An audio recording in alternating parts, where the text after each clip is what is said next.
Hello again, everyone. This is the Leafs Convo podcast for Oak Ridge Ford in London, Ontario, oakridgeford.com. It is Thursday, January 7th, 2021. I'm Norman, London, Ontario, joined as always by my podcast partner in crime, the one, the only, Michael Piaggello in Cheektowaga, New York. Good morning, sir. Good morning, Norm. Yes, it's a beautiful day as we get one day closer to the beginning of the NHL season, and I think with everything going on in the world, it's time to have a distraction like some hockey. Yeah, I agree, and I think the OGs and converts are on board too. So we're about a week out from puck drop on what's going to be a unique season for the NHL, for professional sports in general. How are things taking shape with our beloved Maple Brothers? It's we're 3-4 days into camp. Sheldon Keefe came out on Sunday and read off the line assignments, and with a 10-day camp, more than likely how the lines are breaking down in scrimmages and in practices are the way it's going to start in the season.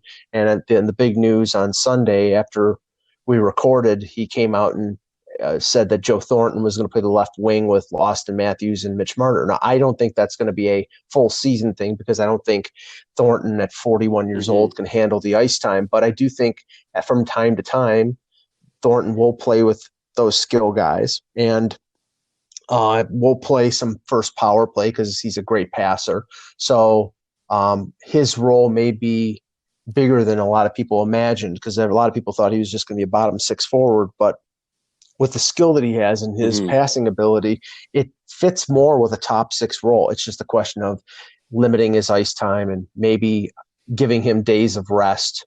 And he won't play 56 games, but if they want to, maximize his impact playing with Matthews and Marner, that will be extremely interesting to watch throughout the season. Do you think that third component to that Matthews-Marner line will be a revolving door, or do you feel like at some point Keefe will find, the third component of the triumvirate and, off that group will go? Well, I think it's going to play out as it did with Keefe last year after he took over with Babcock. If you remember, it almost broke down equally the amount of games that Matthews and Marner played and Matthews and Nylander played. They flip-flop Nylander with Tavares and Nylander with Matthews, and same thing with Marner. So I think that that's going to be the case, and I also think that that'll be the case with the players on the left side. I mean, right now Zach Hyman in the lines as they're currently constructed is playing the right side on the third line with Alex Kerfoot and Ilya Mikheyev. It's a pure checking line, and I think he's well suited for that role, but we've seen him mostly over the last 3 years play with Matthews or Tavares, and I think eventually it will get to that.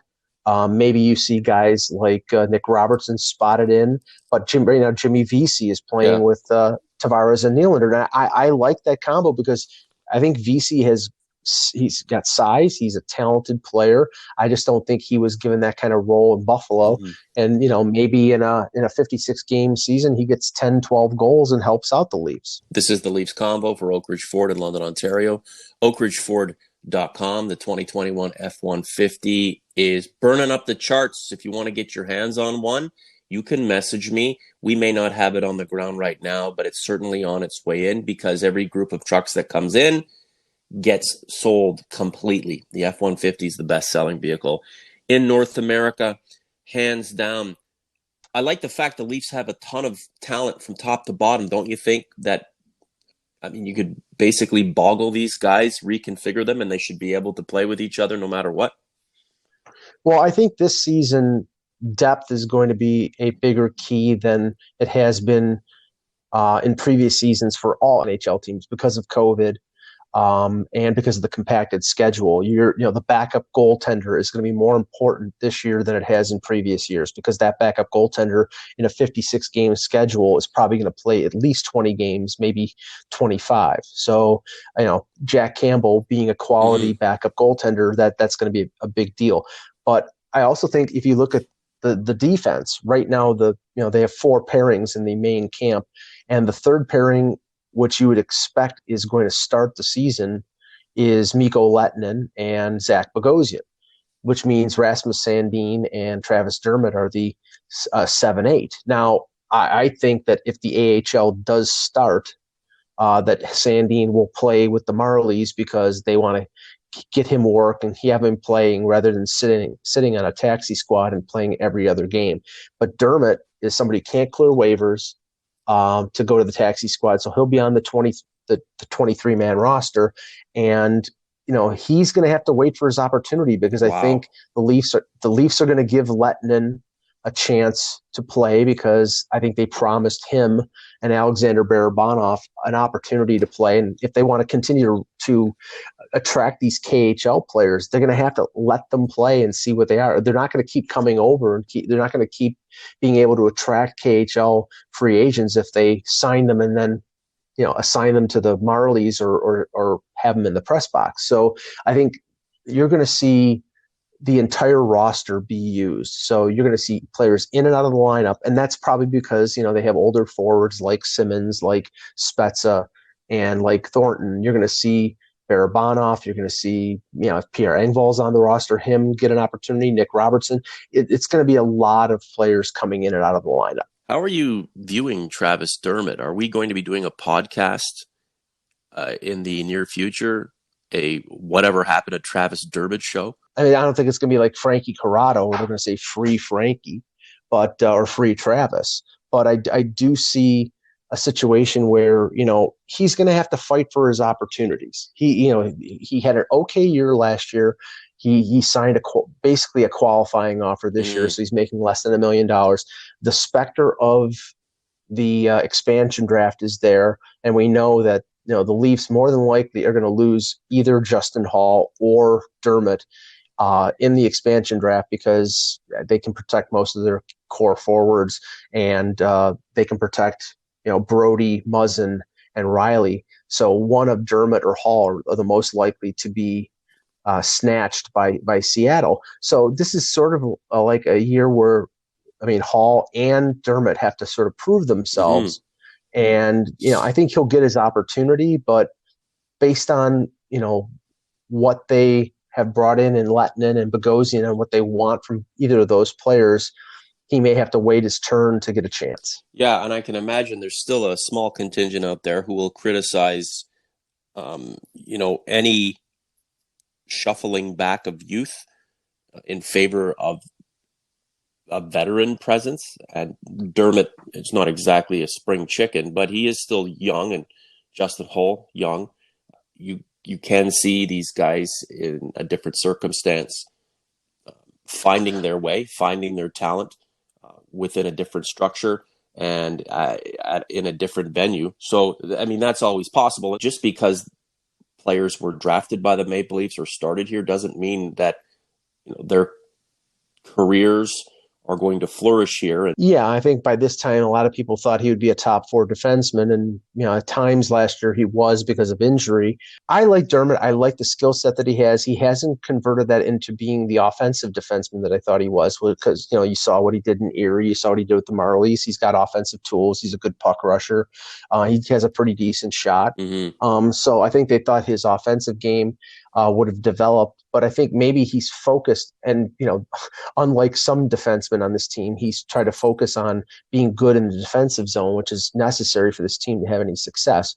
But I think if you look at the roster and if we're right on who is going to play opening night and early in the season, it's reflective of this team needing to win and needing to win this year. We know that. I don't know if Kyle Dubas is going to get fired if this team misses the playoffs or loses in the first round again.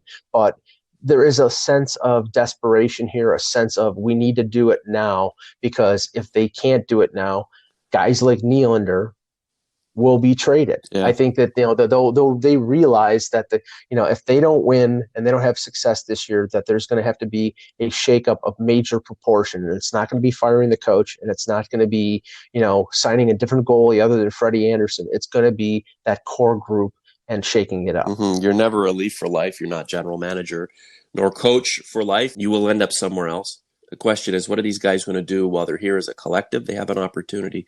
Just a few things from Community Mike, and then we'll wrap this thing up. on Joe Thornton. I would be more amped for him playing on a line with Marner and Matthews if he were 10 years younger. That's BD. Jeremy Scott, hey guys, longtime listener. Mr. Scott, nice to have you aboard, my friend. He says, I don't get the mentality of this line combo. There are many better players to put in that spot. You put Thornton with Marner and Matthews for a while, and then someone else goes in and Thornton plays with somebody else. There's a ton of talent. You can configure it any which way you like. And if you have to relegate players into certain situations because you believe that's the only opportunity for them to succeed, you have to re-examine how you put your team together. Well, there's no downside here because it's not like it's something they can't undo if it's not working. I mean, this may be the product of this is what Kyle Dubas and Sheldon Keefe promised Joe Thornton when he signed with the Leafs. So we'll give you a chance with Matthews and Marner, and if that doesn't work, then we'll play you lower in the lineup. But you'll get playing time. I simply think that they'll do this, but they'll also strategically. We know how they are in terms of giving players time off, and maybe in this compacted schedule, we'll see a Kawhi Leonard type of resting of certain players at certain times. Managing their rest, and guys like Thornton and guys like Spezza, they may benefit from that. So I think nothing is etched in stone. They're going to move things around, and that's going to be something that people are going to have to get used to this season. I love the layers of this team.